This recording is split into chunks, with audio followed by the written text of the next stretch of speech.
दोस्तों नमस्कार। लखनऊ से एक चौंकाने वाला मामला सामने आया है। स्वास्थ्य विभाग की नियुक्तियों में हुआ है बड़ा घोटाला, बड़ा फर्जीवाड़ा। ऐसा फर्जीवाड़ा कि आप सोच नहीं सकते। एक ही नाम, एक ही पिता का नाम, एक ही जन्म तिथि, लेकिन नौकरी कर रहे हैं कितने लोग? 6 लोग, और हर महीने उठा रहे हैं सरकार से वेतन।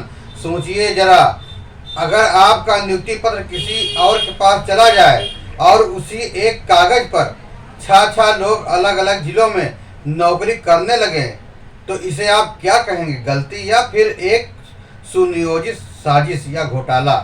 लखनऊ से निकलकर यूपी के कई जिलों तक फैली इस कहानी ने पूरे स्वास्थ्य विभाग की पोल खोल कर रख दी है।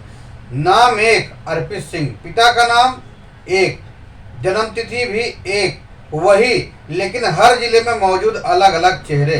हर महीने मिल रहा है सरकारी वेतन और अधिकारी आंख मूंद कर बैठे हैं। यह कोई फिल्म की कहानी नहीं है, बल्कि सच्चाई है उत्तर प्रदेश के स्वास्थ्य विभाग की। और अब सवाल उठता है, आखिर यह खेल कब से चल रहा है, किसके संरक्षण में चल रहा है, और सबसे अहम, इसका असली अर्पित सिंह कौन है? जी हाँ, स्वास्थ्य विभाग की 2016 की भर्ती में ये खेल सामने आया है। मई 2016 में अधीनस्थ सेवा चयन आयोग के जरिए एक्सरे टेक्नीशियन की भर्ती निकली थी। 403 लोगों की सूची जारी हुई थी और क्रमांक 80 पर था अर्पित सिंह पुत्र अनिल कुमार सिंह, जन्मतिथि 12 जून 1989। तैनाती मिली हाथरस के सीएमओ ऑफिस में। लेकिन कहानी यहीं खत्म नहीं होती है। उसी एक अर्पित सिंह के नाम पर स्वास्थ्य विभाग के मानव संपदा पोर्टल पर 6 लोग अलग अलग जिले में नौकरी कर रहे हैं। शामली, रामपुर, फर्रुखाबाद, बांदा, बलरामपुर और बदायूं, हर जगह मौजूद है वही नाम, वही पिता का नाम और वही जन्मतिथि। सूचना के अधिकार के तहत मिले दस्तावेजों ने इस घोटाले की पोल खोलकर रख दी है।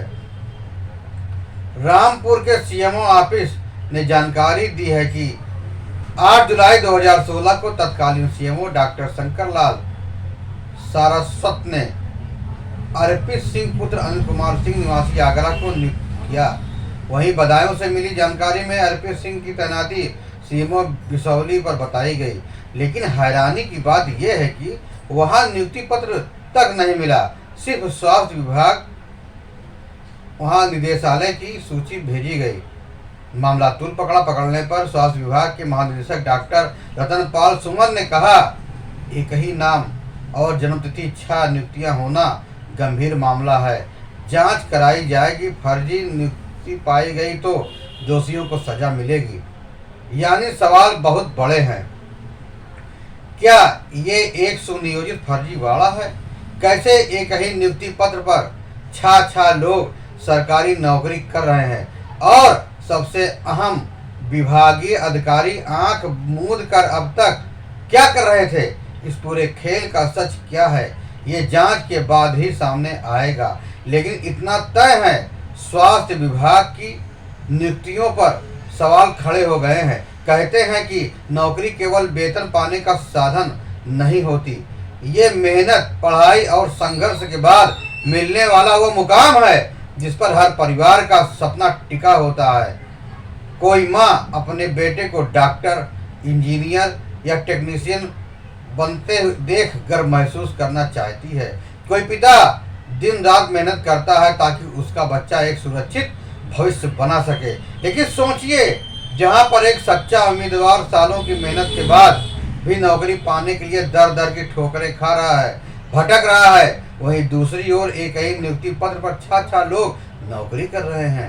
हर महीने सरकारी खजाने से मोटी तनख्वाह ले रहे हैं और असली हकदार बेरोजगारी के अंधेरे में अपनी जिंदगी गुजार रहा है। ये केवल स्वास्थ्य विभाग का फर्जीवाड़ा नहीं है, ये उन लाखों बेरोजगारों, युवाओं के सपनों के साथ हुआ धोखा है, जिन्होंने दिन रात पढ़ाई की लेकिन उन्हें कभी मौका ही नहीं मिला, क्योंकि सीटें पहले ही इस खेल में बढ़ चुकी थी।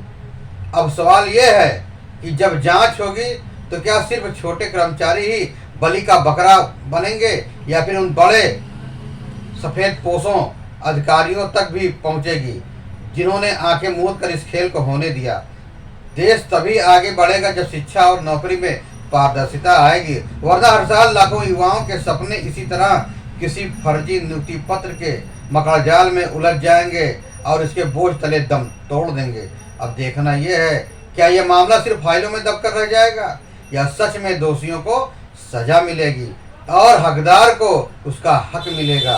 आपको यह खबर कैसी लगी, कृपया कमेंट बॉक्स में कमेंट देना ना भूलें। फिर मिलेंगे नई जानकारी के साथ, नई खबरों के साथ। तब तक के लिए जय हिंद, वंदे मातरम।